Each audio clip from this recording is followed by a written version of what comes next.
নমস্কার, দেখছেন CTVN doctor plus corona সতর্কতা নিয়ে আমি সন্তু রয়েছি আপনাদের সঙ্গে। শুরুতে যে তথ্য দিয়ে অনুষ্ঠানে শুরু করব যথেষ্ট চিন্তার ভাঁজ ফেলে। হ্যাঁ, করোনা সংক্রমণ দিন দিন কমছে, তার গ্রাফ ক্রমশ নিম্নমুখী, কিন্তু তা সত্ত্বেও আমাদের সামনে যে পরিসংখ্যান আসছে, যে তথ্য আসছে যথেষ্ট চিন্তাদায়ক। কারণ করোনার কোপ পড়ল সংসদে বাতিল হলো শীতকালীন অধিবেশন, এমনটাই খবর উঠে আসছে। কারণ শীতকালীন অধিবেশন, যেটা আমরা জানি এর আগের অধিবেশন ভার্চুয়াল মাধ্যমে অধিবেশন কমপ্লিট হয়েছিল, কিন্তু শীতকালীন অধিবেশন বাতিল করে দেওয়ার সিদ্ধান্ত নিয়েছেন স্পিকার, এমনটাই খবর উঠে আসছে। আমরা আজকে সার্বিক পরিস্থিতি নিয়ে আলোচনা করব। দেশ, রাজ্য, এমনকি বিশ্ব সবথেকে গুরুত্বপূর্ণ বিষয় আমাদের ইতিমধ্যেই ভ্যাকসিন। কারণ ভ্যাকসিন কবে আসবে আমাদের দেশে এবং ভ্যাকসিনেশন কবে থেকে শুরু হবে আমাদের দেশে, সেটা এখন সবথেকে বড় প্রশ্ন। কারণ সাধারণ মানুষ জানতে চান এই পরিস্থিতি কবে শেষ হবে, আদৌ কি শেষ হবে এই পরিস্থিতি। কারণ আমরা জানি করোনার প্রায় 1 বছর সম্পূর্ণ হয়ে গিয়েছে। আমরা জানি চীনে ডিসেম্বরের শুরু থেকেই কিন্তু করোনার প্রকোপ দেখা গিয়েছিল। সেই ডিসেম্বর কিন্তু আমরা আস্তে আস্তে ছাড়িয়ে যাচ্ছে, অর্থাৎ আমাদের 1 বছর পূরণ হয়ে গিয়েছে করোনা। কিন্তু তা সত্ত্বেও ভ্যাকসিন কতটা দূরে সেটা এখন সবথেকে বড় প্রশ্ন। এবং অবশ্যই আপনাদের যাবতীয় প্রশ্নের আমরা উত্তর দেব। যিনি রয়েছেন পরিচয় করে দিই, রাজদীপ সাহা রয়েছেন আমাদের সঙ্গে, রায়গঞ্জ মেডিকেল কলেজের অ্যাসোসিয়েট প্রফেসর। ডক্টরবাবু, আপনাকে স্বাগত জানাই। ডক্টর সাহা, প্রথমেই যে প্রসঙ্গে আসবো, ভ্যাকসিন তো একটা গুরুত্বপূর্ণ বিষয়, কিন্তু ইতিমধ্যে যে তথ্য, যে পরিসংখ্যান, যে খবর আমাদের চিন্তার ভাঁজ ফেলছে, তা হলো সদ্যজাতদের করোনা।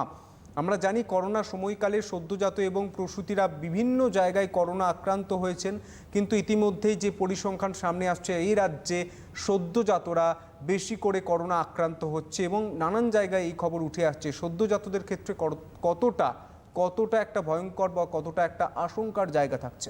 দেখুন, কিছুদিন আগে পর্যন্ত আমরা জানতাম যে বাচ্চাদের অতটা হচ্ছে না, শিশুদের ছিল 1%, মোটামুটি 10 বছর পর্যন্ত, 10 থেকে 20 বছর ছিল ওই 4 to 5%। এখন যেটা খুব দেখা যাচ্ছে যে সদ্যজাত শিশুদের ইনফেকশন, সেটা হতে পারে অনেকগুলি কারণে। 1 নম্বর হচ্ছে ধরুন হসপিটাল থেকে আসতে পারে, 2 নম্বর হচ্ছে মায়ের থেকে আসতে পারে, যে ডেলিভারি করছে সে যদি ভালো করে প্রোটেকশন না নিয়ে থাকে সেক্ষেত্রে হতে পারে। অনেক সময় অনেক জায়গায় দেখা যায় যে ডাক্তারবাবুর কাছে হয়তো হসপিটালে হচ্ছে না ডেলিভারি, হয়তো কোথাও অন্য জায়গায় অঙ্গনাদি ওয়ার্কাররা করছে, সেখান থেকেও যদি ইনফেক্টেড হয়ে থাকে সেখান থেকেও হতে পারে। যে এতগুলি কারণে হতে পারে যে সদ্যজাত শিশুদের করোনা ইনফেকশন। সেই হিসাবে আমরা বলবো যে যদি আমরা যখন ডেলিভারিটা হচ্ছে তখন যদি যারা করছেন তারা যদি ঠিকঠাক করে নিজেদের হাত স্যানিটাইজেশন বা প্রত্যেকটা যে জিনিসটা পড়ছে, যে ড্রেসটা পরে যারা আমাদের ডেলিভারি করছে সেটা ঠিকঠাক করে পরিষ্কার করে থাকে, স্যানিটাইজ করে থাকে, তাহলে কিন্তু সদ্যজাত শিশুদের এই হারটা অনেকটা কমবে। কারণ এটা আমাদের চিন্তায় ভাঁজ ফেলছে। আগেকার দিনে দেখেছি প্রত্যেকটা জায়গায় আমরা এখনও পর্যন্ত ম্যাটার্নাল মায়ের স্বাস্থ্য দেখেছি, শিশুদের স্বাস্থ্য দেখেছি অনেক জায়গায়। তারপরে আরও আমাদের যেটা যখন ভ্যাকসিন, আমাদের যেটা ভাইরাসটা যখন আসলো তখন হচ্ছে আমাদের মূল চিন্তা ছিল হচ্ছে 60 বছরের ঊর্ধ্বে। এখন কিন্তু এটা আমাদের ভাবাচ্ছে যে সদ্যজাত শিশুদের কী করতে হবে, তার কী গাইডলাইন্স আছে, সেই অনুযায়ী কিন্তু আমাদের ট্রিটমেন্ট করতে হবে। একদমই তাই। এবং পরিসংখ্যান উঠে আসছে, দেশে প্রায় 1 কোটি ছুঁই আক্রান্তের সংখ্যা। মার্চের প্রথম থেকে, যেদিন থেকে দেশে একজন করোনায় আক্রান্ত হয়েছে, সেই কাউন্টডাউন যখন থেকে শুরু হয়েছে আজ পর্যন্ত দেশে আক্রান্তের সংখ্যা প্রায় 1 কোটি। কিন্তু 5 মাসে সর্বনিম্ন আক্রান্তের সংখ্যা এবং সর্বনিম্ন গ্রাফ, এই খবরই কিন্তু উঠে আসছে। আমি আরও বিস্তারিত জানাবো যে দেশে সর্বনিম্ন কিন্তু 5 মাসে আমরা জানি গত 24 ঘন্টায় আক্রান্ত হয়েছেন 22,065 জন। গত 24 ঘন্টায় আমাদের দেশে আক্রান্ত হয়েছেন 22,065 জন ব্যক্তি করোনায় আক্রান্ত হয়েছেন। সুস্থ হয়েছেন 34,447, 34,400, অর্থাৎ আপনি দেখতে পাচ্ছেন 22,000 এবং 34,000 সুস্থতার সংখ্যাটা কিন্তু বাড়ছে। এবং মৃত্যু হয়েছে 354 জনের এবং সংক্রমণের হার 2.22%, যেটা যথেষ্ট স্বস্তি যোগাচ্ছে আমাদের মনে। কিন্তু মোট আক্রান্ত প্রায় 1 কোটি ছুঁই, কিন্তু এখন আক্রান্তের সংখ্যা আমরা অঙ্কের আকারে যদি ফেলি একদম পরিষ্কার হয়ে যায়। কারণ সুস্থ হয়ে মোট আক্রান্ত 99,06,165 জন এবং সুস্থ হয়ে বাড়ি ফিরেছেন 94,22,636 জন। মোট আক্রান্ত মানে এখন আক্রান্ত 3,39,820 জন। দিন দিন আক্রান্তের সংখ্যা কমছে, সুস্থতার সংখ্যা বাড়ছে এবং মোট আক্রান্তের সংখ্যাটাও কিন্তু কমছে। এটা একটা ইতিবাচক দিক। কিন্তু ভ্যাকসিন কবে আসবে, প্রতিটা দেশবাসীর কাছে কবে ভ্যাকসিন পৌঁছে যাবে এবং ভ্যাকসিনের যাবতীয় তথ্য ডক্টর সাহা আরও ভালো বলতে পারবেন। ডক্টর সাহা, ভ্যাকসিন নিয়ে কী কী তথ্য উঠে আসছে? এখন যে সমস্ত ক্যান্ডিডেট আছে ভ্যাকসিনের, তারা তো ট্রায়াল চালাচ্ছে। প্রত্যেকটা ট্রায়ালের একটা নির্দিষ্ট টাইম লিমিট থাকে, 6 মাস, 1 বছর। এরকমভাবে যখন ট্রায়ালটা শুরু হচ্ছে সেখান থেকে শুরু করতে হবে যে কতদিনের পর্যন্ত ট্রায়ালটা যখন শেষ হবে। প্রত্যেকটা ট্রায়াল করার সময় কিন্তু যারা ভলেন্টিয়ার তাদেরকে ইঞ্জেকশনটা দেওয়ার পরে কিছু ভলেন্টিয়ার পাচ্ছে হচ্ছে আপনার ভ্যাকসিন, কিছু পাচ্ছে প্লেসিবো। এবারে তাদের মধ্যে ইঞ্জেকশনটা দেওয়ার পরে দেখা হচ্ছে, কেউ জানে না কিন্তু কে কাকে কী পাচ্ছে সে। এবার ভ্যাকসিনটা দেওয়ার পরে বা প্লেসিবো দেওয়ার পরে দেখা হচ্ছে যে এর কোনো আনটোয়ার্ড এফেক্ট হচ্ছে নাকি বা কোনো মেজর কোনো সাইড এফেক্ট হচ্ছে নাকি। যদি সেরকম কিছু না থাকে তাহলে কিন্তু ফেস ট্রায়ালটা, এই ভ্যাকসিন যেটা এখন আছে আন্ডারগোনে, তারা কিন্তু ট্রায়ালটা পেরিয়ে যাবে, ফোর্থ ট্রায়ালে চলে যাবে, ফোর্থ ফেজে চলে যাবে। এখন যেটা হচ্ছে অনেক জায়গায় যেগুলি খুব কমপ্লেন পাচ্ছে, অনেক ভ্যাকসিনে ছোটো ছোটো ছোটো ছোটো যে সাইড এফেক্টসগুলি হয়, ধরুন কারো জ্বর আসছে, কারো অ্যানাফাইলেটিক রিঅ্যাকশন অ্যালার্জি হচ্ছে, বা খুব লিমিটেড কিছু কিছু পেশেন্টদের ক্ষেত্রে দেখা গেছে বাইরে যে হয়তো সেরিব্রাল কিছু প্রবলেম হচ্ছে, মাথায় কিছু প্রবলেম হচ্ছে। এখন এইগুলো অনেক উঠে আসে, কিন্তু মাইনর অবশ্যই আমরা একান্তই আমরা ঠিক আছে, মাইনর যেগুলো আমরা আনটোয়ার্ড এফেক্ট হচ্ছে বা অ্যাডভার্স এফেক্ট হচ্ছে সেগুলো মানা যায়, কিন্তু যেগুলো মেজর দিয়ে থাকে সেগুলো প্রবলেম হয়ে যাবে। তাই জন্য আমরা যেটা বলছি অবশ্যই যে ট্রায়াল যেটা থার্ড ট্রায়াল সেটাকে আসুক, পার হোক, তারপর ফোর্থ ট্রায়ালে যাক, তখন ভ্যাকসিনটা আসুক। তাহলে কিন্তু অনেকটাই টাইম লিমিটের মধ্যে যাবে, ভ্যাকসিন যেটা আসবে সেটা অনেকটা সেফ। এবং পশ্চিমবঙ্গের আমাদের রাজ্যের যদি পরিসংখ্যান দেখতে চাই, তাহলে আমাদের রাজ্যে গত 24 ঘন্টায় আক্রান্ত হচ্ছেন 1834 জন, নতুন করে আক্রান্ত হয়েছেন। এই নিয়ে রাজ্যে মোট আক্রান্ত হলেন 5,23,629 জন। 5,23,629 জন, তার মধ্যে 4,93,145 জন রোগী সুস্থ হয়েছেন। রাজ্যে গত 24 ঘন্টায় মৃত্যু হয়েছে 43 জনের। 43 জনের মৃত্যু হয়েছে, আমরা সহনাগরিক হারিয়েছি। এটা কিন্তু কোনো জোক করছি, এটা সত্যি। 43 জন আজকের পরিসংখ্যান বলছে 43 জন গত 24 ঘন্টায় মারা গিয়েছে। তাহলে আমাদের রাজ্যে করোনার যে চালচিত্র, করোনার যে ছবি, সেটা থেকে পরিষ্কার যে আমাদের রাজ্যে স্বাভাবিক হয়নি করোনা পরিস্থিতি। কিন্তু আমরা যখন বাইরে বের হচ্ছি, বাড়ির বাইরে বের হচ্ছি, ছবি দেখে একবারও মনে হচ্ছে না করোনা পিরিয়ড চলছে বা নিউ নর্মাল পরিস্থিতি চলছে। নিউ নর্মাল মানে এই নয় আপনি আপনার প্রয়োজন ছাড়াও বাড়ির বাইরে বেরোতে পারেন। ইতিমধ্যেই দেশ বিদেশ বিভিন্ন জায়গায় নাইট কারফিউ, লকডাউন নতুনভাবে বিশেষ বিশেষ কেন্দ্রগুলিতে চালু করা হচ্ছে, কন্টেনমেন্ট জোন করা হচ্ছে। কিন্তু যেভাবে আমাদের রাজ্যের পরিসংখ্যান বলছে, এই তথ্য যেভাবে উঠে আসছে, সেখানে কিন্তু যথেষ্ট আশঙ্কার একটা জায়গা। কারণ ডক্টর সাহা, আপনিও গাড়িতে ট্রাভেল করেন, আপনি যখন গাড়িতে আসেন বাড়ি থেকে আমাদের ধরুন আমাদের অফিস আসার সময়, আপনার চিত্র দেখে একবারও মনে হয়েছে করোনা পিরিয়ডে আপনি অতিক্রম করছেন করোনা পিরিয়ড? না। এখন যেটা এইমাত্র বললেন যে এখনও কিন্তু আমরা এই রাজ্যে অনেক সহনাগরিকদের হারিয়েছি, যেটা এইমাত্র ইনফরমেশন 43। এবারে যেটা করতে হবে, এই যে 43 তার ডিস্ট্রিবিউশন কোন জেলার থেকে হচ্ছে, কোন জেলার থেকে বেশি ডেথ হচ্ছে, সেগুলো কিন্তু হাইলি ফোকাসে রাখা দরকার। আর যাবতীয় যদি এখনও মনে প্রয়োজন হয়, যদি কিছু কিছু আমার দরকার লিগ্যাল অ্যাকশন হোক বা কিছু অল্প জায়গার মধ্যে যদি এরকম কন্টেনমেন্ট করা যায়, এরকম তাহলে কিন্তু অনেকটা উপকৃত হবে। কিন্তু যখন আমরা বাইরে বেরোচ্ছি তখন অনেককেই দেখতে পাচ্ছি অবশ্যই মাস্ক নেই, স্যানিটাইজার নেই, তারা কিন্তু ঘুরে বেড়াচ্ছে। চায়ের দোকানে ভিড়ও দেখতে পাচ্ছি, সমাবেশ দেখতে পাচ্ছি, গণসমাবেশ দেখতে পাচ্ছি, মিছিলে দেখতে পাচ্ছি, কোনো সোশ্যাল ডিস্টেন্সিংও নেই। এইগুলি কিন্তু আমরা রোজ দিন দেখতে পাচ্ছি যখন বাইরে বেরোচ্ছি। সুতরাং এইগুলি এখনও পর্যন্ত কিন্তু প্যান্ডেমিক কিন্তু ডিক্লেয়ার করেনি ডব্লিউএইচও যে we are free from pandemic. সুতরাং যতদিন না পর্যন্ত ডিক্লেয়ার করে যে ভালো আছে, প্যান্ডেমিক নেই আমাদের এখানে, তখন আমরা কিন্তু বাইরে এরমভাবে ঘুরতে পারবো। তাই জন্য আমাদের রিকোয়েস্ট করছি, এখনও পর্যন্ত যা ধরুন যা 6 মাস যদি 8 মাস থাকে এখনও প্যান্ডেমিকটা, সেই সময় কিন্তু সবকটা যা গাইডলাইন্স মেনে চলতে বলা আছে সেগুলি মেনে চলবেন। কেন মেনে চলবেন? কারণ যদি আপনি ইনফেক্টেড না হন, আপনার বাড়ির অন্য কেউ ইনফেক্টেড হবে না, কারণ এটা হাইলি কন্টাজিয়াস ভাইরাস। একদমই তাই। WHO এও বলছে যে ভ্যাকসিনের পর আমরা যে পুরোপুরি সংকট মুক্ত সেটাও কিন্তু বলা যায় না, কারণ ভ্যাকসিনের পরও করোনা থেকে যেতে পারে শরীরে, এমনটাই কিন্তু আশঙ্কা প্রকাশ করেছে WHO। কতটা শঙ্কা থেকে যাচ্ছে আমাদের মনে, কতটা ডাক্তারবাবুরাই বা কী ভাবছেন, ডক্টর সাহা একজন ডাক্তার হওয়ার সুবাদে আরও ভালো বলতে পারবেন। ডক্টর সাহা, ভ্যাকসিনের পরও আমাদের কি পুরোপুরি রোগমুক্ত হয়ে যাব, এই এই গ্যারেন্টিও তো ডব্লিউএইচও দিচ্ছে না, তাহলে মানুষ কি করবেন? দেখুন, ভ্যাকসিন এসছে, ভ্যাকসিন অবশ্যই কার্যকরী হবে, হয়তো ভ্যাকসিনের পরে এই কোভিড-19 ভাইরাসের যে কমপ্লিকেশনগুলো সেগুলি কমবে, কিন্তু এই ভাইরাসটা এখনও পর্যন্ত কবে যাবে আমাদের দেশ ছেড়ে সেটা কিন্তু একটা ভেরি ইম্পর্ট্যান্ট ব্যাপার। এখনও পর্যন্ত রিসার্চ চলছে, কবে যাবে, এখন চেষ্টা করছে বিজ্ঞানীরা অনেক এমন কিছু ভ্যাকসিন আনার জন্যে যাতে আমাদের প্রোটেকশন দেওয়া যায়, স্পেশালি কারা যাদের বয়স হচ্ছে মোর দেন 60, যারা হাই ওয়ারে কোভিড ইউরে তাদের ক্ষেত্রে। কিন্তু এখনও কিন্তু অনেকগুলো জিনিস অজানা থেকে যাচ্ছে, যেমন 1 নম্বরে থেকে যে ভ্যাকসিন তৈরি করছে ঠিক কোন বয়সে দেওয়া হবে, 2 নম্বরে যে প্রেগনেন্ট লেডি যারা আছে তাদেরকে কীরকম ডোসে দেওয়া হবে, আর নাম্বার 3 কত ডোসে দেবো আমরা, নাম্বার 4 হচ্ছে আরও কিছু কোনো গাইডলাইন্স আসতে পারে যে কোনো স্পেশাল মানে যাদেরকে দেওয়া যেতে পারে এই ভাইরাস ইমিউনো কম্প্রোমাইজ পেশেন্টদের ক্ষেত্রে কীরকম হবে, যাদের ধরুন ইমিউন পাওয়ার কম তাদের ভ্যাকসিনটা কীরকম হবে, এত কিছু কোশ্চেন নিয়ে এখনও পর্যন্ত কিন্তু ভ্যাকসিনের ট্রায়াল চলছে। যবে ভ্যাকসিনের ফেজ 3 ট্রায়ালটা কমপ্লিট হবে তবে কিন্তু যখন সেফ ভ্যাকসিন আমরা পাবো তখনই কিন্তু মানবদের সেটা প্রয়োগ হবে। একদমই তাই। এবং আরও একটা দিক ভাবাচ্ছে, স্বাস্থ্যকর্মীদের বিক্ষোভ, অনশন, এই দিকটাও কিন্তু আমাদের ভাবাচ্ছে। কারণ স্বাস্থ্যকর্মীরা দিনের পর দিন বিক্ষোভ করেছে, এই ছবি আমরা তুলে ধরেছি আপনাদের সামনে, আমরা খবর করেছি, কিন্তু সেই জায়গায় দাঁড়িয়ে এখনও স্বাস্থ্য মন্ত্রক থেকে শুরু করে যেসব শীর্ষ পদস্থ ব্যক্তিরা, কর্তারা রয়েছেন, তারা কি কোনো ব্যবস্থা নিয়েছেন? ডাক্তারবাবুরা কোনো ব্যবস্থা নিয়েছেন? কেন বারবার স্বাস্থ্যকর্মীদের থেকে শুরু করে ডাক্তারবাবুদের অনশনে বসতে হচ্ছে, বিক্ষোভ করতে হচ্ছে, আশা কর্মীদের বিক্ষোভ করতে হচ্ছে? কেন এই ছবি দেখতে হচ্ছে?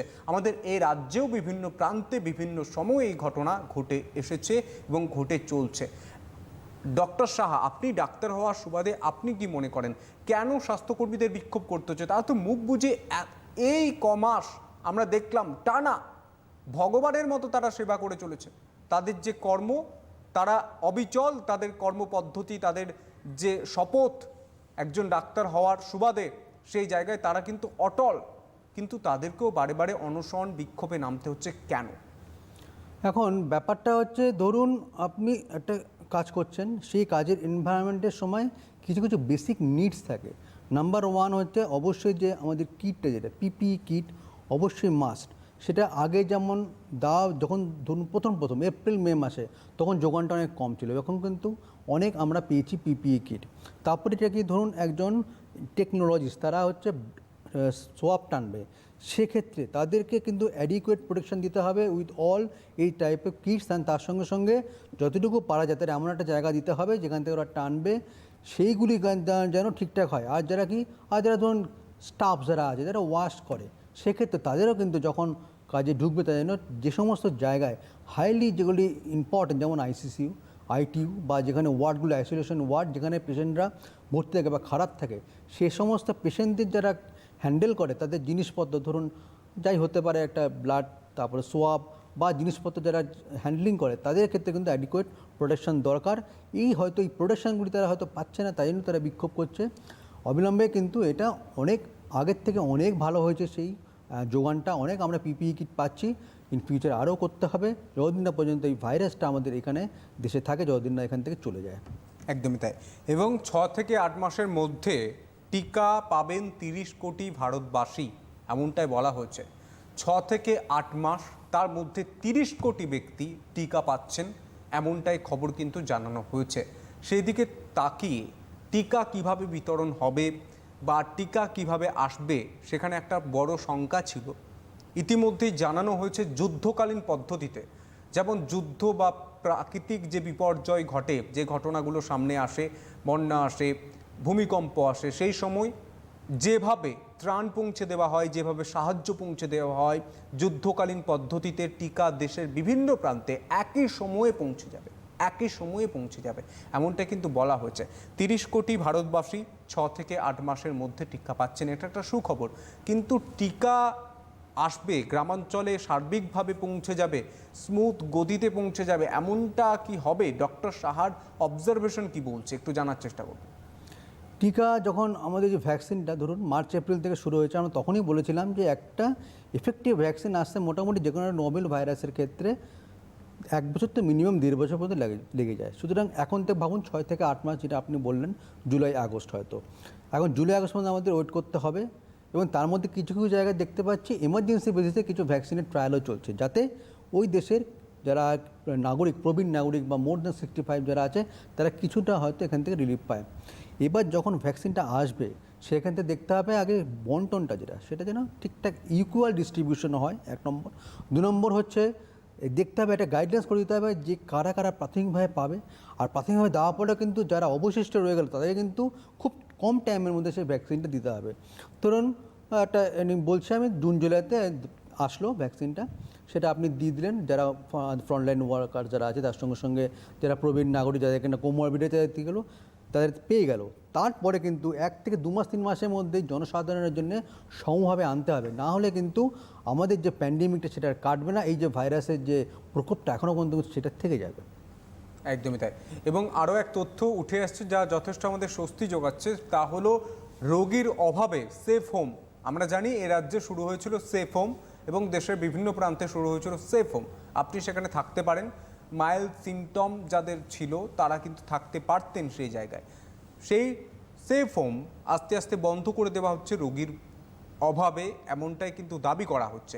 সেই জায়গায় দাঁড়িয়ে ডক্টর সাহা, আপনি কি মনে করেন যে রোগ হচ্ছে, মানুষের মধ্যে অনীহা আছে বলেই তারা টেস্ট করাচ্ছে না এবং রোগ ধরা পড়ছে না, তার জন্যই কি সেফ হোম বন্ধ করে দেওয়া হচ্ছে, নাকি সত্যি সত্যি রোগীর অভাব দেখা দিচ্ছে? কারণ আমরা ইতিমধ্যে যে তথ্য বারে বারে সামনে আসছে এবং কাজের সুবাদে যখন মানুষের সঙ্গে কথা বলি বা ডাক্তারবাবুদের সঙ্গে কথা বলি, তারা যেমনটা বলছেন জেলার বিভিন্ন প্রান্তে ইতিমধ্যে অনীহা দেখা দিয়েছে। মাস্ক পরতে অনীহা, টেস্ট করাতে অনীহা, ডাক্তারবাবুদের পরামর্শ নিতে অনীহা, স্বাস্থ্যকর্মীরা যখন বাড়িতে যাচ্ছেন তথ্য গোপন করা হচ্ছে, না শরীর খারাপ নেই। এই জায়গাগুলো থেকেই কি সেফ হোমে লোকজন কম দেখা দিচ্ছে, না কি কারণে আপনার কি মনে হয়? যখন প্রথম ধরুন এই জুন মাস, দ্যাট ইজ 2020, তখন সেফ হোমটা খুব উঠেছিল। কীরকম? ধরুন বাড়িতে একজন পজিটিভ হলো, সে হয়তো ক্রিটিক্যাল কন্ডিশন, তাকে হাসপাতালে পাঠানো হলো, আর বাড়ির যারা আছে অন্যান্য সদস্যরা তাদেরকে সেফ হোমে পাঠিয়ে দেওয়া হলো। কিন্তু দেখুন এখন যত দিন যাচ্ছে তখন কিন্তু গাইডলাইন্স চেঞ্জ হয়ে গেছে। গাইডলাইন্স কীরকম চেঞ্জ হয়েছে? যাদের বলে গেছে যারা অ্যাসিমটোমেটিক অর মাইল্ড সিমটম, তাদের ক্ষেত্রে বাড়িতেই বসেই যদি একটা ঘরে অন্যটা ঘরে আইসোলেশন করে দেওয়া যায়, তাহলে কিন্তু সে ওই 10 থেকে 14 দিনের মধ্যে সে ভালো হয়ে যাচ্ছে। কাদের জন্য সেফ হোম? ধরুন একটা বাড়িতে হয়তো অ্যাডিকুয়েট স্পেস নেই, হয়তো বাড়ির মেম্বার 2জন মেম্বার পজিটিভ হয়ে গেছে, আর 2জন মেম্বার ভালো আছে, সেক্ষেত্রে তাদেরকে বলা হচ্ছে সেফ হোম। এই যে সেফ হোমটা নাম্বারটা কমে যাচ্ছে, সেটা একদিক থেকে আমি মনে করি কিন্তু অনেক জায়গা থেকে ভালো। কেন? মানে সেফ হোমের নিড কমে যাচ্ছে, তাই জন্য হয়তো বন্ধ হয়ে যাচ্ছে। দরকার নেই, কারণ পেশেন্ট অনেকটাই এখন এই মধ্যে যেটা আপনি বললেন মোটামুটি 93 to 94% রিকভারি হয়ে যাচ্ছে, ভালো হয়ে যাচ্ছে। যদি ইন ফিউচার আরও যদি কেস না বাড়ে, তখন অনেক সেফ হোম করে দেওয়া যাবে। কিন্তু এখনও পর্যন্ত যে কটা আছে সেফ হোম, সেগুলো ঠিকঠাক করে চলে। আর হচ্ছে যদি মনে হয় এরকম যে সেফ হোমে রাখার জন্য, তারা অ্যাডিকুয়েট সেফ হোমের যে আমার গাইডলাইন্সগুলি মেনে চলতে হবে, যেগুলো সব মেনে চলতে বলা হচ্ছে, সেগুলো মেনে চলুক, সেফ হোমে থাকুক। আর সেফ হোমেও কিন্তু ডাক্তাররা কিন্তু ভিজিট করে, আর অবশ্যই ফোনের মাধ্যমে কথাবার্তায় নার্সিংহোম স্টাফও থাকে। সুতরাং সেফ হোমটা আপনি হেল্প নিতে পারেন। আর তার সঙ্গে বাড়িতেও অনেক জায়গায় এখন যে গাইডলাইন্স বলছে, বাড়িতে যদি থেকেও টানা 10 থেকে 14 দিন রেস্ট উইথ অ্যাডিকুয়েট যদি ওষুধ খান, তাহলে কিন্তু ভালো হয়ে যাবেন। এবং মানুষের যে অনীহা, জেলায় জেলায় বিভিন্ন প্রান্ত থেকে যে ছবি বারে বারে উঠে আসছে এবং আমাদের ক্যামেরার মধ্য দিয়েও যে তথ্য উঠে আসছে, সেখান থেকে কিন্তু পরিষ্কার মানুষের মধ্যে এখনো যথেষ্ট অনীহা রয়েছে। টেস্ট করাতে অনীহা, মাস্ক পরতে অনীহা। সেই জায়গায় দাঁড়িয়ে আপনি ডাক্তার হিসাবে কি দেখছেন যে জেলায় নতুন করে কি সংক্রমণ ছড়ানোর একটা আশঙ্কা থেকে যাচ্ছে? কারণ একজন ব্যক্তি জানেনই না তাঁর করোনা হয়েছে, তিনি জানেনই না এবং টেস্ট করাননি, বাড়িতে রয়েছেন, এবং করোনা মানেই কি শয্যাশায়ী হয়ে যাবে এমনটা তো কোনো ব্যাপার নেই। তিনি বাজারের মধ্যে ঘুরে বেড়াচ্ছেন খোল্লা মাস্ক না পরে, মানুষের সঙ্গে মিশছেন। কতটা আশঙ্কার একটা জায়গা থেকে যাচ্ছে এই জিনিসটা? অনেকটাই আশঙ্কাজনক। কারণ দুরকমে আমরা পেশেন্ট দেখতে পাচ্ছি, জ্বর, সর্দি, কাশি, তার সব সিমটমস আছে করোনার। তাকে যখন করোনা টেস্ট করতে বলা হচ্ছে, সে টেস্টটা করছে না, বাড়িতে বসে আছে, ওষুধগুলি খাচ্ছে, ঠিক হয়ে গেল। আরেকটা ব্যাপার হচ্ছে কি, যে সিমটমস আছে, ডাক্তারবাবুর কাছে ওভার টেলিফোনে কনসালটেশন নিয়ে টেস্টও করাচ্ছে না, কিছুই করছে না। যখন পেশেন্টের অবস্থা খারাপ হচ্ছে, সে তখন হাসপাতালে যাচ্ছে। সুতরাং আমি মনে করি যে টেস্টিং ইজ ভেরি ইম্পর্টেন্ট। কারণ আগের থেকে অনেক টেস্টিং সেন্টার বেড়েছে, টেস্ট বেশি হচ্ছে। আমাদের এখন তো এমনিতেও দেখতে পাচ্ছি আমাদের কাপটা অনেক নেমেছে।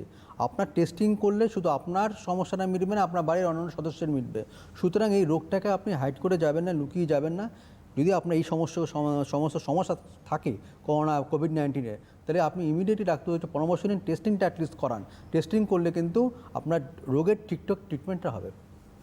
এবং মানুষকে সতর্ক করার জন্য আমরা মার্চের প্রথম থেকে, করোনার ফার্স্ট ডে থেকে, প্রথম দিন থেকে আমরা এই Calcutta television network private limited প্রত্যেকটা চ্যানেল খবর আমরা এই যতগুলো খবরের চ্যানেল রয়েছে প্রত্যেকটা চ্যানেলে কিন্তু এই করোনা নিয়ে আমরা প্রোগ্রাম করে এসেছি এবং ধারাবাহিকভাবে আমরা এই সিটিভিএনে প্রোগ্রাম করে এসেছি করোনা সতর্কতা নিয়ে, মানুষকে সতর্ক করার চেষ্টা করেছি, আমাদের দায়িত্ব দায়বদ্ধতা এই কাঁধে তুলে আমরা কাজ করার চেষ্টা করেছি। আজ পর্যন্ত এসে আজকের দিনে এসে মনে হচ্ছে সত্যি আমরা কিছু না কিছু করতে পেরেছি। কারণ আমরা যখন প্রথম অনুষ্ঠান শুরু করি একের পর এক ফোন, আমরা কিন্তু ফোন কলস নিতেই পারতাম না, কথাই বলতে পারতাম না, আলোচনাই করতে পারতাম না। অনেক ডাক্তারবাবু এসে বিরক্তি পর্যন্ত প্রকাশ করেছেন যে এত ফোন কলস আপনারা নিচ্ছেন। আমরা বলেছিলাম অবশ্যই মানুষের কাছে পৌঁছে দেওয়া এবং আপনাদের তথ্য পৌঁছে দেওয়াই আমাদের কাজ।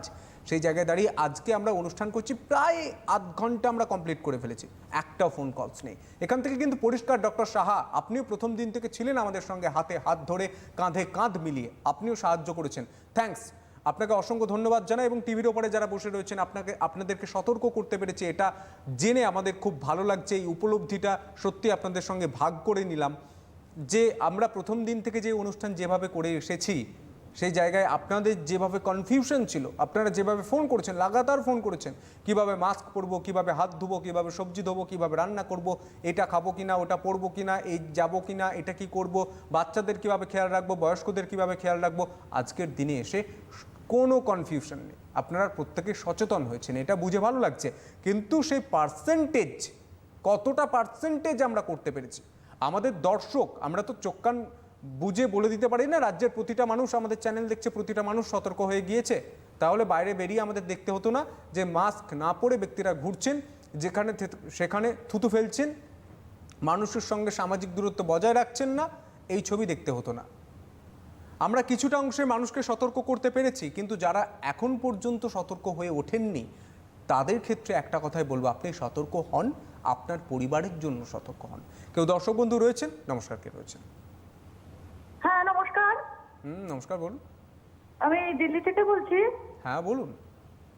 আমার বয়স প্রায় 60 ইয়ার্স। তো আমার না মানে লাস্ট 3 মাস ধরে ভীষণ দাঁতে পেন হচ্ছে, কিন্তু আমি বাইরে বেরোতে পারছি না ভয়েতে, যে ডেন্টাল ডাক্তার কাছে যেতে সবাই মানা করছে কারণ এই স্যালাইভার থেকে হয়ে যেতে পারে করোনা, সেই জন্যে।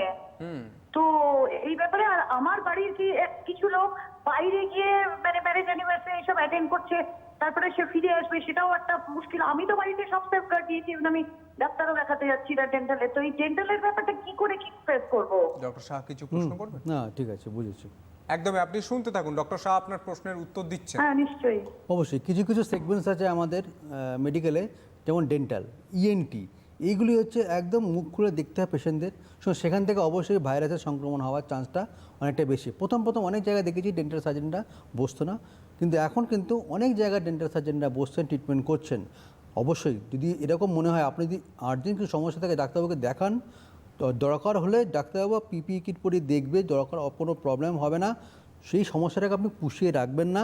আর যদি মনে হয় আপনার কোনো দাঁত তুলতে হবে বা কোনো ডেন্টাল কিছু প্রবলেম আছে, সেগুলি ডাক্তারবাবুর কাছে গিয়ে ট্রিটমেন্ট করিয়ে আপনি সারিয়ে নিয়ে আসুন, কোনো প্রবলেম হবে না, আপনি বেরোন। একদমই তাই। এবং আরও একটা দিক ডক্টর শাহ আপনার কাছে জানার চেষ্টা করব, সেটা হচ্ছে বিভিন্ন জায়গায় যখন করোনা শুরু হলো এ রাজ্যে স্বাস্থ্য ভবন থেকে নির্দেশিকা জারি হলো কোন কোন হাসপাতাল নিয়ে কোভিড হাসপাতাল গড়ে উঠবে, সেরকম নির্দেশিকা হলো, বেড হলো, পরিকাঠামো তৈরি হলো। কিন্তু এই মুহূর্তে যে একটা খবর উঠে আসছে গোবরডাঙ্গা থেকে, গোবরডাঙ্গায় হাসপাতাল তৈরি হয়েছে, পরিকাঠামো রেডি হয়েছে, 50টি বেড তৈরি করা হয়েছে, সেই জায়গায় এখন পর্যন্ত কোভিড হাসপাতাল শুরু করা যায়নি। কতটা আপনি ডাক্তার হিসাবে কি বলবেন? কারণ গোবরডাঙ্গার মানুষ তো চেয়ে বসেছিলেন যে গোবরডাঙ্গায় একটা হাসপাতাল হলে তাঁরা সেখানে যাবেন, যেতে পারবেন এবং চিকিৎসা পেতে পারবেন। সেই জায়গা থেকে কতটা ক্ষতি হলো স্বাস্থ্য ব্যবস্থায়? গোবরডাঙ্গা এমন একটা জায়গা, ধরুন আপনি পুরো নর্থ চব্বিশ পরগনার বনগাঁ থেকে আগত পেশেন্ট, হাসনাবাদ থেকে কিছু আসবে, শুধু একটা ভালো জায়গায় একটা তৈরি করা প্ল্যান তৈরি হয়েছে। এখন সেটা যখন যে কোনো কোভিড হসপিটাল তৈরি করার আগে কিছু কিছু ইনফ্রাস্ট্রাকচার দরকার, অ্যাডিকুয়েট ম্যান পাওয়ার, তারপর লজিস্টিক্স, কিছু কিছু জিনিসপত্র তার সাথে থাকবে, আর তার সঙ্গে সঙ্গে হচ্ছে ফান্ড অবশ্যই থাকবে। এইগুলি কিছুগুলি সবকটা জিনিস একত্রে হবে, তাহলেই কিন্তু সেটা তৈরি হবে কোভিড হসপিটালে। বেড ঠিকঠাক করে, তার জিনিসপত্র আসা, এখন যখন সব চলে আসবে, যখন প্রত্যেকটা জিনিস নিডগুলি যখন পরিপূরণ হয়, তখনই কিন্তু একটা কোভিড হসপিটাল তৈরি হবে। আর এখন আমরা যখন দেখতে পাচ্ছি 1 নম্বর কেস নাম্বার ডেইলি কমছে, তার সঙ্গে সঙ্গে অন্যান্য যে সমস্ত আমাদের পেশেন্টের অনেকটা পেশেন্ট বাড়িতে থেকেই ভালো হয়ে যাচ্ছে। হয়তো ইন ফিউচার এটা প্ল্যান করা হবে যে ওখানে কোভিড হসপিটালের রিসেন্ট আর কি এর পরবর্তীকালে উইদিন 3 মাস হবে কি হবে না সেটা পুরোটাই স্বাস্থ্যমন্ত্রক দেখবে আর বারে বারে ভিজিট করবে। যদি মনে হয় যে এটা খোলার মতো অবস্থা কোভিড হসপিটাল তাহলে খুলে দেবে। মানে আপনি বলতে চাইছেন এখন পর্যন্ত সেই পরিকাঠামো তৈরি হয়ে ওঠেনি, তাই খোলা যায়নি? এমনটাই একটা তো? ব্যাপারটা হচ্ছে কোভিড হসপিটাল তৈরি করার জন্য কিছু কিছু দরকার জিনিস, সব জিনিস আসলে তৈরি হবে। একদমই তাই। এবং আরও একটা সুখবর উঠে আসছে, সেটা হচ্ছে গঙ্গাসাগর মেলা। আমরা জানি প্রত্যেকের কাছে একটা আবেগের জায়গা, প্রত্যেকেই যান, পুণ্য অর্জন করতে যান, অনেকের বিশ্বাস এমনটাই, ঘুরে আসেন। কিন্তু সেই গঙ্গাসাগর মেলা নিয়ে আমরা প্রথম থেকেই ভেবেছিলাম হয়তো এবছর বাতিল হতে চলেছে গঙ্গাসাগর মেলা। কিন্তু যে খবর উঠে আসছে, ইতিমধ্যেই প্রশাসনিক বৈঠক হয়েছে, সেখান থেকে সিদ্ধান্ত নেওয়া হয়েছে মাস্ক স্যানিটাইজারের ব্যবস্থা করে পর্যাপ্ত বাস ও ভেসেলের ব্যবস্থা করে তাঁরা কিন্তু পর্যটক পূর্ণার্থী যারাই যাবেন তাদেরকে নিয়ে যাবেন এবং মেলাটা খুব ছোটোভাবে হলেও মেলাটা করছেন সমস্ত স্বাস্থ্যবিধি মান্যতা দিয়ে। এটা কিভাবে ডক্টর সাহা দেখছেন সেটা অবশ্যই জানবো, কিন্তু তার আগে কেউ দর্শক বন্ধু রয়েছেন। নমস্কার, কে রয়েছেন? নমস্কার, শুনতে পাচ্ছেন? হ্যাঁ, আমি সঙ্গীতা ব্যানার্জি বলছি। আমি একটু জানতে চাইছি যে কটন মাস্ক যেগুলো আমরা পরি সেগুলো তো আমরা সাবান দিয়ে ধুচ্ছি, কিন্তু তার বাইরে যে অন্য মাস্ক গুলো সেগুলোও কি ওভাবেই ধোবো নাকি ওগুলো ওরকম ভাবে রেখে দেওয়া প্যাকেটের অন্য মধ্যে? মাস্ক বলতে আপনি কোন মাস্ক বলতে চাইছেন? যেগুলো অন্য পরছেন মানে তাছাড়া? ধরুন যেগুলো কটন নয়, পুরোপুরি কটনের মাস্ক নয়, যেগুলো ধরুন ভেনাসের বা যেগুলোকে N95 লেখা থাকছে ওপরে, এরকম ধরনের ওরকম ধরনের মাস্ক গুলো। ঠিক আছে। ডক্টর কটন মাস্ক এগুলি কিন্তু ভাইরাসকে প্রিভেন্ট করে না। আপনি পরিষ্কার করছেন কটন মাস্কের একটি সুবিধা, রোজ দিন পরিষ্কার করে আপনি পরতে হবে, যে সবুজ রঙের কালারের। ফ্যাব্রিক মাস্ক বলেছে WHO, এটা গাইডলাইন দিয়েছে, এটা আপনি পরতে পারেন। আর হচ্ছে কি 3 লেয়ার মাস্কটা পরার চেষ্টা করবেন। একটাই প্রবলেম, 3 লেয়ার মাস্ক আপনি পরার পরে একদিন সেটাকে ফেলে দিতে হবে। আর ওই মাস্কগুলোকে পরিষ্কার করবেন না গরম জলে সাবান দিয়ে, কারণ পরিষ্কার করে দিলে এর যে পোরোসিটিটা বেড়ে যায় আর ভাইরাস প্রোটেকশনটা অনেকটা কমে যায়। আর যেটা বলছি N95, অনেকে দেখতে পাচ্ছে N95 রোদে দিচ্ছে, শুকোচ্ছে, তাহলে কিন্তু N95 যে 90% ভাইরাসটা আটকে যাওয়ার ক্ষমতা এটা সেটা কিন্তু অনেকটা বেড়ে যায়, মানে সেটা হচ্ছে 70 হয়ে যেতে পারে, 60 হয়ে যেতে পারে, সেটা কোনো কাজে আসবে না। N95কে আমি তাহলে আপনি কি সাজেস্ট করছেন আমাকে কোন মাস্কটা পরবো? আমি অবশ্যই আপনি যদি পড়তে চান 3 লেয়ার মাস্ক পরুন, আর একটা N95 2-3টে কিনে রাখুন, অল্টার করে পরুন, কোনো অসুবিধা নেই। N95 একদিন পরলে সেটা 3 দিন বাড়িতে রাখতে হয়, আবার 4th ডে আপনি পরতে পারেন। তার মাঝখানে আপনি 3 লেয়ার মাস্ক পরুন, ওটা আপনার খুব ভালো হবে। না, যেটা পরবেন সেটা ফেলে দেবেন পরের দিন। 3 লেয়ার মাস্ক অনেক বাজারে পাওয়া যায় কম দামে, সেটা অনেক 2-3টে সার্জিক্যাল মাস্ক বলে, সার্জিক্যাল মাস্ক পরুন, অনেকটাই সেফ, এটা অনেকটাই সেফ। একদমই ধন্যবাদ আপনাকে। একদমই তাই। এবং আমরা জানি প্রথম দিন থেকেই ডক্টর সাহা কিন্তু এভাবেই মানুষের পাশে দাঁড়িয়েছেন, মানুষকে বুঝিয়েছেন যে আপনি মাস্ক পরবেন, কি মাস্ক পরবেন, কতটা পরবেন, কিভাবে রাখবেন, পুরোটা। আজকেও একজন ফোন করেছেন, আজকের দিনে দাঁড়িয়েও 1 বছর পূর্ণ হয়েছে করোনা, আজকের দিনে দাঁড়িয়েও আমরা এখান থেকে বসে, স্টুডিও থেকে বসে আপনাদের সচেতন করার চেষ্টা করছি, কিন্তু পুরো ভূমিকাটাই পালন হবে আপনাদের হাত ধরে। আপনারা যদি না বোঝেন, আপনারা যদি না সতর্ক হন, তাহলে আমরা যদি 1000টাও অনুষ্ঠান করি আপনার পেছনে, আপনি যদি বলেন যে আমি হব না, আমি শুনবো না, তাহলে কিছু করা যাবে না। কিন্তু আমরা মনে করি অধিকাংশ মানুষ সচেতন হয়েছেন, পার্সেন্টেজ কিছুটা হলেও বেড়েছে। আমরা কারণ প্রথম থেকে অনুষ্ঠানের একের পর এক ছবি দিয়ে আমাদের বারে বারে আপনাদের সামনে তুলে ধরার চেষ্টা হয়েছে যে হাতিবাগান মার্কেট থেকে নিউ মার্কেট, বিভিন্ন জায়গায় বিভিন্ন চায়ের দোকানে মানুষের ভিড়, সামাজিক দূরত্ব নেই, মাস্ক নেই, এই ছবি উঠে এসেছে। কিন্তু অনেকটা এখন সচেতন, কিন্তু পার্সেন্টেজ খুবই কম। যারা মানছেন না তাদের পার্সেন্টেজও কিন্তু বাড়ছে। এবং নতুন করে একটা জিনিস শুরু হয়েছে নিউ নর্মালের পর, মানুষের মধ্যে অনীহা, মাস্ক পরতে অনীহা, করোনা টেস্ট করাতে অনীহা, যার জন্য সংক্রমণটা ভেতরে ভেতরে কিন্তু অনেকটাই ছড়িয়ে পড়ছে। আমরা জানি না যে করোনা যদি না বাড়ে, শুধুমাত্র জ্বর সর্দি কাশির মধ্য দিয়েও কিন্তু অনেকে করোনা সেরে উঠছেন, কেউ বুঝতে পারছেন না। ডক্টর শাহ, এটা কি প্রাসঙ্গিক? একদম প্রাসঙ্গিক। অনেকের হয়ে গেছে জ্বর সর্দি কাশি, হয়তো তারা টেস্টিং করায়নি, ভালো হয়ে গেছে, তাদের মধ্যে বডিতে অ্যান্টিবডি তৈরি হয়েছে। কিন্তু এখন যেটা আপনি বললেন, অবশ্যই যদি এই সময় এখনও পর্যন্ত, কারণ ঠান্ডা যাচ্ছে, কারণ অনেক রকম ইনফেকশন হতে পারে, তার সঙ্গে থাকলো হচ্ছে কোভিড-19 প্যান্ডেমিক। শুধু এই সময় যদি কোনো ঠান্ডা লাগে, সর্দি কাশি হয়, আর তার সঙ্গে কিছু সিমটমস থাকে কোভিড-19-এর, তাহলে অবশ্যই ডাক্তারবাবু পরামর্শ নিন, টেস্ট করান, বাড়িতে রেস্ট নিয়ে ওষুধ খেয়ে আপনি ভালো হয়ে যান। কিন্তু এটাকে নিয়ে অন্যান্য আপনার বাড়ির অন্য সদস্যকে ছড়াবেন না। আর যদি মনে হয় আপনার যে সিমটমসগুলি আসছে, যে আমি লুকিয়ে ফেলবো, হাইড করে যাব, কাউকে বলবো না, আপনি এদিক ওদিক বাইরে ঘুরে বেড়াচ্ছেন, চা খাচ্ছেন বা বাজারে করতে, সেটা আপনি এটা একদম অপ্রাসঙ্গিক ব্যাপার। এই ব্যাপারটা কাম্য নয় ব্যাপারটা। এবং সামনে শীতকাল আসছে, ডক্টর সাহা, একজন সাধারণ মানুষ যদি চান তিনি অফিস বের হন, এই প্রশ্ন নিয়ে আমি বিগত বিভিন্ন অনুষ্ঠানে লাগাতার আলোচনা করেছি, আজও একটু করার চেষ্টা করব, কারণ এটা মানুষের রুটি রুজির প্রশ্ন আমরা বলতে পারি। কারণ মানুষ রোজগার করতে প্রতিদিন বাড়ি থেকে বাইরে বের হন, তার পোশাক আশাক থাকে, তাকে স্নান করতে হয়, সকালে তিনি যখন বেরোচ্ছেন তাকে স্নান করতে হয়, আবার যখন ফিরছেন তিনি কি স্নান করবেন, করলে কতটা করবেন, মাথা ভেজাবেন কিনা, পোশাক আশাক যেগুলি পরে যাচ্ছেন, শীত বস্ত্র আমরা যেটা বলছি, শীত বস্ত্র, সেই জামা কাপড়, সোয়েটার, এগুলো কি ধোবেন, ধুলে কিভাবে ধোবেন, কিভাবে শুকনো করবেন, কি কি সতর্কতা অবলম্বন করবেন, আপনি ডাক্তার হিসাবে কি বলবেন? একবার আপনি স্নান করবেন, আর যখন আসবেন বাড়িতে, যখন একদম রাত্রেবেলা, সেক্ষেত্রে আমার মাথায় জলটা না দেওয়াই ভালো, কারণ ঠান্ডা লেগে যাবে। আর একটা কি, এখন মাথা না ধুয়ে কি করা যেতে পারে তাহলে? আপনি গা স্পঞ্জিং করছেন, গায়ে হাত সাবান দিয়ে ধুচ্ছেন, পাটা সাবান দিয়ে ধুচ্ছেন, গাটাকে স্পঞ্জ করছেন গরম জল সাফিসিয়েন্ট। মাথায় জল দিলে কিন্তু সেটা ঠান্ডা লেগে যাওয়ার চান্স থাকে। মাথাটা তাহলে শুধুমাত্র গামছা দিয়ে আমরা হ্যাঁ, গামছা দিয়ে মুছতে পারেন, তাও ড্রাই করে, ঠিক আছে। আরেকটা ব্যাপারটা কি, এখন কিন্তু অনেক জায়গায় যেটা, যে আগে থেকে বলে যেটা বাইরে আমরা কি যখন আসি, সেটা জামাকাপড় মেলে রেখে দিই, যে সেটাকে জামাকাপড় ধুয়ে রেখে দিই। এখন শীতকালে একটা প্রবলেম হচ্ছে, সোয়েটার কী করবো আমরা, বা গরম জামা যেগুলি আছে সেগুলি কী করবো। সেক্ষেত্রে যেটার জন্য আমরা কম্পেয়ার করার জন্য অনেকগুলি চলে এসেছে, করোনা ওভেন পাওয়া যায়, অনেক জায়গায় পাওয়া যাচ্ছে করোনা ওভেন মতো, তার ভিতরে ইউভি লে আছে, আপনি দিয়ে দিলেন যা দ্রব্য সামগ্রী বাইরে থেকে নিয়ে এসছেন বা জামা কাপড় ঢুকলেন, ওইটার মধ্যে দিয়ে দিলেন, 15 to 30 মিনিটস রাখলেন, যা আপনার পুরো জামা কাপড় হোক বা যা বাইরে থেকে নিয়ে আসছেন, যা খাবার সামগ্রী, প্যাকেটগুলি সব স্টেরিলাইজ হয়ে যাচ্ছে। এটা আপনি করতে পারেন, করোনা ওভেন নামে একটা মেশিনগুলি পাওয়া যাচ্ছে, সেটা একটা ভালো একটা উপায়। আর হচ্ছে কি, আজ সেটা না হয়, সেটা সবথেকে ভালো হচ্ছে আপনি রোদে মেলে দিন কিছুক্ষণ, 3 ঘন্টা রোদে রেখে দিন, সে আল্ট্রাভায়োলেটে জামা যারা কাপড়গুলি, রাত্রে আসছেন ডক্টর সাহা, হ্যাঁ, তারা কি অন্য কোনো বাড়িতে রুমে রেখে দিলেন এবং তার পরের দিন রোদে মিলে দিলেন? হ্যাঁ, সেটাই আমি বলছি, একটা রেখে দিলাম, বা ধর দুটো সোয়েটার, একটা সোয়েটার অল্টারনেটিভ করে একদিন পরলো, আরেকদিন পরলো, থার্ড ডেতে যেটা পড়ছে সেকেন্ড ডেতে আগের দিন সেটা মেরে দিচ্ছে, হয়ে গেল। এরকমভাবে করলে আপনি সেটা অনেকটাই, কিন্তু এই যে ঠান্ডার সময়টা আপনাকে এই কোভিড-19-এর যেই সমস্যাটা অনেকটা এড়িয়ে চলতে পারবেন। একদমই তাই। আপনাকে পোশাক আশাক যেগুলি পরছেন সেগুলি অল্টার করে পরার চেষ্টা করুন।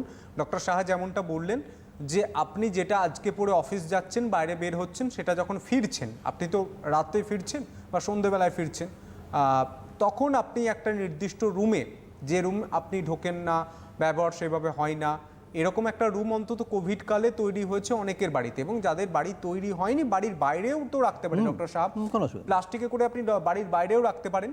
আর সেখান থেকে আপনি দিনের বেলায় যখন সূর্য উঠছে, তখন আপনি সূর্যের আলোয় মিলে দিতে পারেন। এইভাবে আপনাকে চলতে হবে এবং খুব সাবধানতা অবলম্বন করতে হবে। আমাদের কাছে এখন একটা বড় চ্যালেঞ্জ, আরও বড় চ্যালেঞ্জ, কারণ আমরা এখন বাড়ির বাইরে বের হচ্ছি, এটা একটা বড় চ্যালেঞ্জ। কেউ দর্শক বন্ধু রয়েছে? নমস্কার, কে রয়েছে? হ্যালো, হ্যাঁ নমস্কার, আপনি আপনার বাড়ির টিভিটা মিউট করে দিন। শুনতে পাচ্ছেন আমার কথা? বলছি, হ্যাঁ আমি অমিত চক্রবর্তী বলছি। হ্যাঁ, আপনার বাড়িতে টিভিটা মিউট আছে? হ্যাঁ, আমি উঠেছি। হ্যাঁ, কথা বলুন। আপনার নাম বললেন, আপনি কোন জায়গা থেকে বলছেন? আমি গার্ডেন নিচ থেকে বলছি। আপনার প্রশ্ন? সার্জিক্যাল মাস্ক কতদিন ব্যবহার করা যেতে পারে? আর কিছু প্রশ্ন করবেন? আর কিছু কোশ্চেন আছে আপনার? এটাই? ঠিক আছে, ঠিক আছে, আপনি শুনতে থাকুন, ধন্যবাদ। এইমাত্র বললাম, সার্জিক্যাল মাস্ক কিন্তু বেশিক্ষণ রাখা যায় না, কেউ 6 ঘন্টা থেকে 8 ঘন্টা, কারণ এটা পরার পরেই এটা ওয়েট হয়ে যায়, এটা জল ভাব চলে আসে মুখের সঙ্গে কথা বলার সময়। তাই জন্য সার্জিক্যাল মাস্ক আপনি যেদিন পড়বেন সেদিনই ফেলে দেবেন, ওটাকে আর পরিষ্কার করতে যাবেন না। আর রোজ দিন একটা করে ইউজ করলে কিন্তু সেটা করোনার ক্ষেত্রে খুবই লাভদায়ক হবে, কারণ এটা কিন্তু আমার N95 মাস্কের মধ্যেই এর সমতুল্য, এর কার্যকারিতা। এবং একটা ভালো দিক আমরা জানি প্রথম দিন থেকেই ডাক্তারবাবুরা, স্বাস্থ্যকর্মীরা কিন্তু সার্জিক্যাল মাস্কের উপর খুব জোর দিয়েছেন এবং N95 মাস্ক যারা স্বাস্থ্যকর্মী তারা ব্যবহার করেছেন। এমনটাই কিন্তু আমরা প্রথম দিন থেকেই বলে আসছেন, ডাক্তারবাবুরা বলছেন, আমরাও বলছি। আরও একটা দিক উঠে আসছে, সেটা হচ্ছে স্বাস্থ্যকর্মীরা ধর্মঘট করছেন, বিক্ষোভ করছেন, আমরা তা নিয়ে আলোচনা করেছি, কিন্তু রোগীরাও তারাও হাসপাতালে থাকতে চাইছেন না। অনেক রোগী কোভিড হাসপাতাল থেকে বেরিয়ে পড়ছেন। সেখানে আরও কতটা সচেতন হতে হবে হাসপাতাল কর্তৃপক্ষকে, কারণ তিনি যখন বেরিয়ে পড়ছেন, আমরাই খবর করেছি 2 দিন ঘোরার পর তার সন্ধান পাওয়া যাচ্ছে এবং তিনি বাড়ি যাচ্ছেন। তিনি কত মানুষকে টাচ করে বাড়িয়ে যাচ্ছেন, কত মানুষের সংস্পর্শে এসে বাড়ি যাচ্ছেন, সেটা একটা বড় প্রশ্নচিহ্ন। কারণ সংক্রমণ আরও বাড়বে, বই কমবে না। এই জায়গাটা আমাদের আরও কত সচেতন হতে হবে ডক্টর শাহ? এখন বহু পেশেন্ট আছে যারা হাসপাতালে যেতে চাইছে না, কারণ একটি তাদের ভয়, সব হাসপাতালে কোভিড-19 পেশেন্ট আছে, সেখানে এদিক ওদিক গেলে হয়তো আমার কোভিড-19 হয়ে যাবে। কিন্তু একটা কোশ্চেন আমার, আপনি কতদিন আপনার রোগটাকে পুষিয়ে রাখবেন? কারণ কোভিড-19 চলছে, আপনার যে নন কোভিড-19 ইলনেসগুলি আছে, রোগ যেগুলি আছে, সুগার, প্রেশার, সেটা আপনি হয়তো লোকাল ডাক্তারকে দেখে নিন, আজকে কিন্তু দেখে নিতে পারেন। যদি কমপ্লিকেশন হয় আপনাকে তো হাসপাতাল যেতেই হবে। সেক্ষেত্রে আমরা বলবো যে একটু আপনি ইনফরমেশান নিন যে কোন হসপিটালে, এখন অনেক জায়গায় হসপিটালে উইংস আলাদা করে দিয়েছে, একটা নন কোভিড উইংস, একটা কোভিড উইংস। তার সঙ্গে সঙ্গে আমি যেটা মনে করি, যদি হাসপাতালের চত্বরটা সে গভর্নমেন্টই হোক, প্রাইভেট তো করছে, গভর্নমেন্টও করছে, সেটা ভালো পরিষ্কার করা, স্যানিটাইজেশন। আর যে সমস্ত আমাদের যখন যে সমস্ত জায়গা থেকে উঠি, অ্যাটলিস্ট লিফট, তারপরে আমার যে প্রাঙ্গণগুলি যেগুলি আছে, বারান্দা, এগুলিকে ভালো করে পরিষ্কার করতে হবে ডেইলি। যদি পরিষ্কার করা যায় সাবান জল দিয়ে বা স্যানিটাইজ করা যেতে পারে, সেক্ষেত্রে কিন্তু আমার এই যে আবহাওয়াটা যেটা চলছে এখনও পর্যন্ত, যেটা ভয় পাচ্ছে পেশেন্টটা কোভিড-19 আবহাওয়ায়, সেটা কিন্তু অনেকটা কমবে। কারণ এখন প্রত্যেকটা হাসপাতালের আউটডোর খুলে গেছে, প্রত্যেকটা আউটডোরে কিন্তু পেশেন্ট দেখা হচ্ছে নন কোভিড যেগুলি। সুতরাং আপনি যদি মনে করেন ডাক্তারবাবু যাবেন, হাসপাতালে যেতে পারেন, কোনো অসুবিধা নেই। একদমই তাই।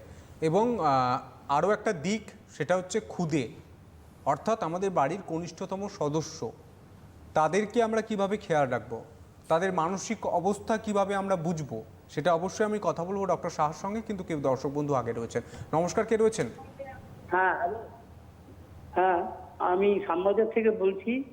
হ্যাঁ, আমি যেটা জানতে চাইছি, আমার বোন মেডিকেল কলেজে ভর্তি আছে, আজকে 40 days হয়েছে, কিন্তু ডাক্তাররা বলছেন যে ওনার অক্সিজেন রিকোয়ারমেন্টটা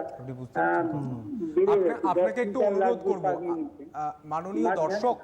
মাননীয় দর্শক বন্ধু, আমি আপনাকে একটু অনুরোধ করব, আপনি যে কথাটা বলছেন একটু স্পষ্ট করে বলুন এবং স্পিকার থেকে মুখটা সরিয়ে নিয়ে বলুন। আপনার কথাটা বোঝা যাচ্ছে না, প্রথম থেকে আবার বলুন। আমার বোন মেডিকেল কলেজে ভর্তি আছে, এটা বাড়ি বোঝা যাচ্ছে না। ও তুমি বলো। আচ্ছা, আমার কি বল, তুমি বলো। হ্যালো, হ্যাঁ বলুন। বলছি যে আমার মানে আত্মীয় আর কি 40 দিন হলো মেডিকেলে ভর্তি আছে, তা ওনার অক্সিজেন মানে মাস্ক পরে 90 ওপরে থাকছে, কিন্তু যেই অক্সিজেন মানে মাস্ক সরিয়ে দেওয়া হচ্ছে তখনই 88 এরকম হয়ে যাচ্ছে। এটা কি মানে কতদিন এটা এরকম লাগবে বলতে পারবেন? উনি কি কোভিড-19 এফেক্টেড? হ্যাঁ, উনি কোভিড-19 এফেক্টেড। উনি ঠিক আছে, আমি বুঝতে পেরেছি কোশ্চেন। তুমি ফোন রেখে দেবে? হ্যাঁ, ফোন রেখে। আপনি টিভিতে শুনতে থাকুন। অবশ্যই ওনার যেটা এখনও কিন্তু তিনি বিপদের থেকে বাইরে বেরোননি, কারণ আমরা বলি যে অক্সিজেন ছাড়া যদি আপনার 94%-এর বেশি অক্সিজেন স্যাচুরেশন থাকে, সে বিপদমুক্ত।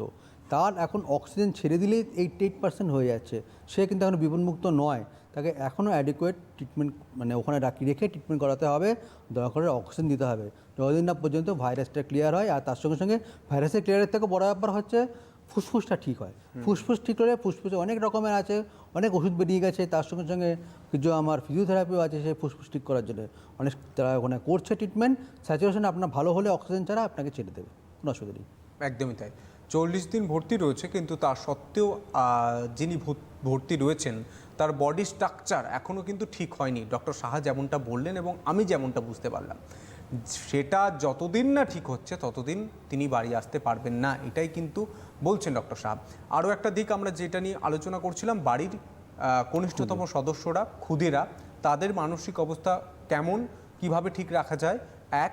দ্বিতীয়ত, যাদের স্কুল কলেজ এখনও তো খোলেনি, কোনো স্কুল কলেজ খোলেনি, ভার্চুয়াল মাধ্যমে ক্লাস হচ্ছে, পড়াশোনা চলছে, তাদের মানসিক অবস্থা কিভাবে ঠিক রাখবেন এবং পড়াশোনা কিভাবে করবেন, স্বাভাবিক ছন্দে তারা কিভাবে থাকবে ডক্টর শাহ? দেখুন, ভার্চুয়াল যেটা পড়াশোনা হচ্ছে এখন তো চলছেই, অনেকটাই সেফ, পরীক্ষা চলছে, ক্লাস চলছে, এটা এক নম্বর।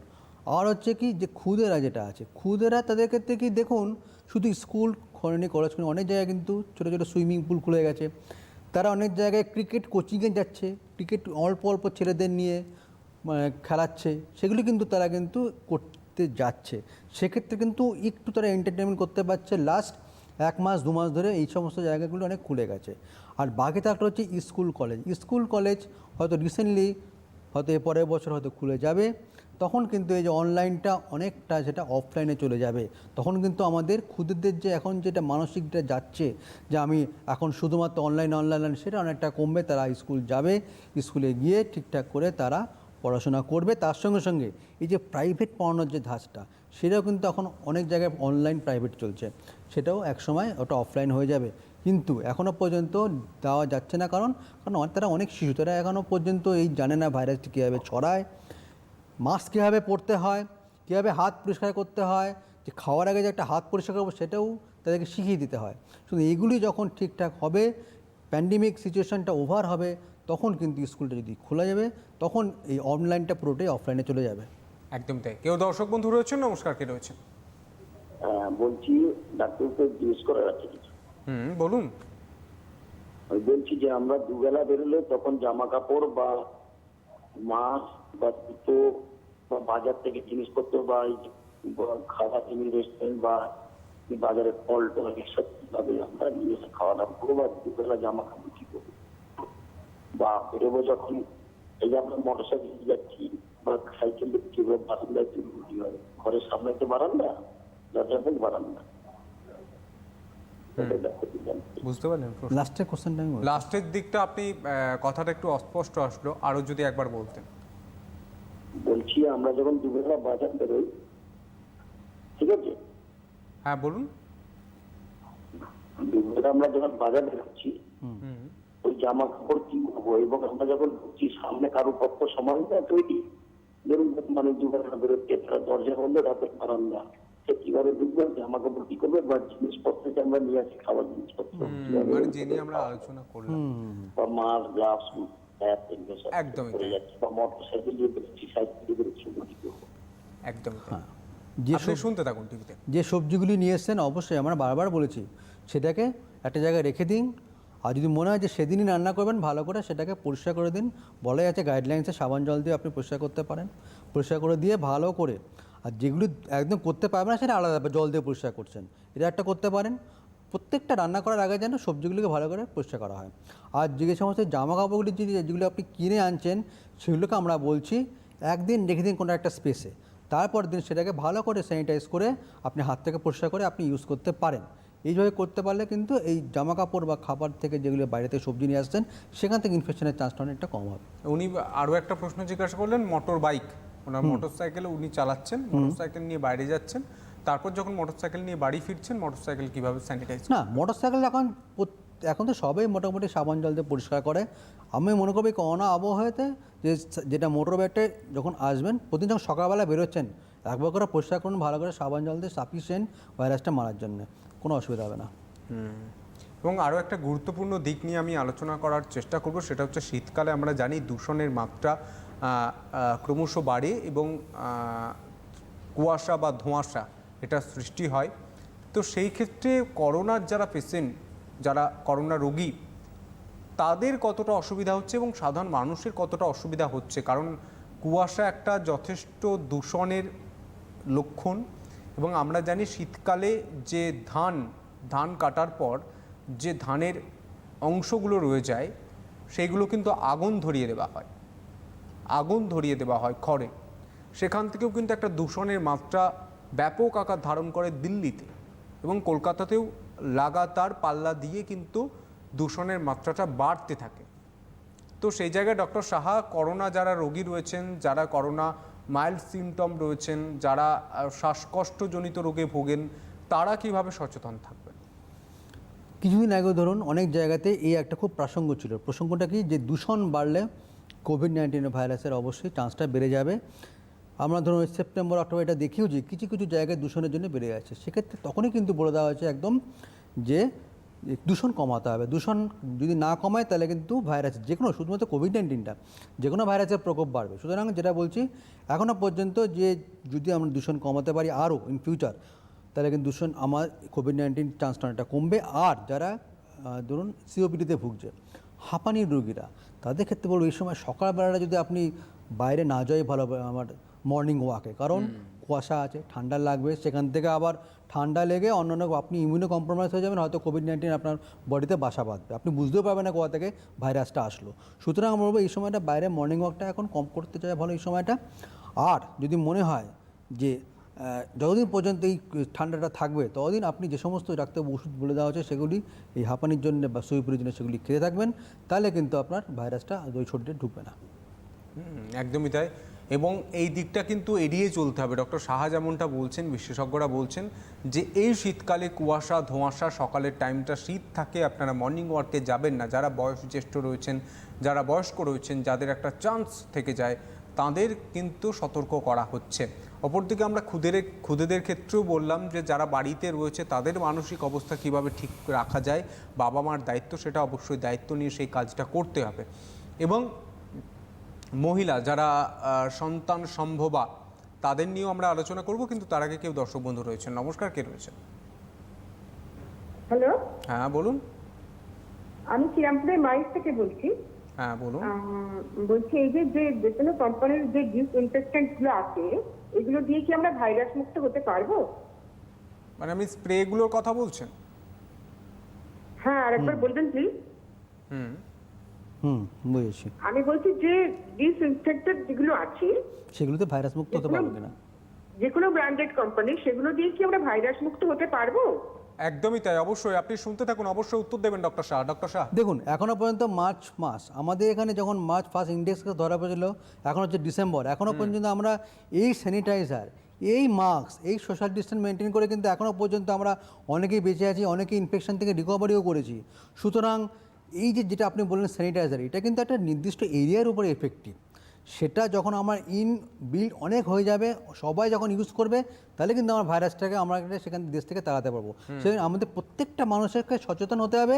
এই যে আপনি তিনটে কথা বললেন, একটা মাস্ক ইউজ করা, একটা স্যানিটাইজার ইউজ করা, একটা সোশ্যাল ডিস্টেন্স, তখনই কিন্তু ভাইরাসটা যাবে। যদি আমি ইউজ করছি, আরেকজনকে ইউজ করছে না, তাহলে কিন্তু ভাইরাসটা থেকে যাবে। সুতরাং চান্স অফ ইনফেকশন এখনও পর্যন্ত সেই প্যান্ডেমিক থেকে যাবে, কমবে না। একদমই তাই। লাভের লাভ কিছু হবে না, এটাই কিন্তু উঠে আসছে তথ্যে। এবং সন্তান সম্ভব যারা রয়েছেন, যারা প্রসব করবেন, সন্তান হবেন যাদের, তাঁরা কি সতর্কতা অবলম্বন করবে, একটা সবথেকে বড় প্রশ্ন। কারণ একটা নতুন জীবন তার মধ্য থেকে কিন্তু বেরোতে চলেছে।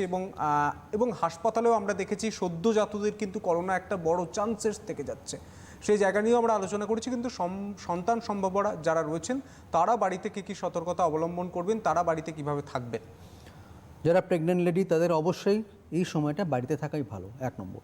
2 নম্বর হচ্ছে যে সমস্ত ওষুধগুলি খেতে বলা হয়, সাধারণত আয়রন, ফলিক অ্যাসিড, তার সঙ্গে সঙ্গে ক্যালসিয়াম, এগুলি ঠিকঠাক করে খেতে হবে। কারণ মনে রাখতে হবে যে এগুলো কিন্তু আমাদের বডিতে ইমিউনিটি দেয়। তার সঙ্গে সঙ্গে যে মিলগুলি বলা হয় যে ঠিকঠাক করে খাবার দাবার, ভিটামিন, প্রোটিন সব ভালো করে খেতে হবে।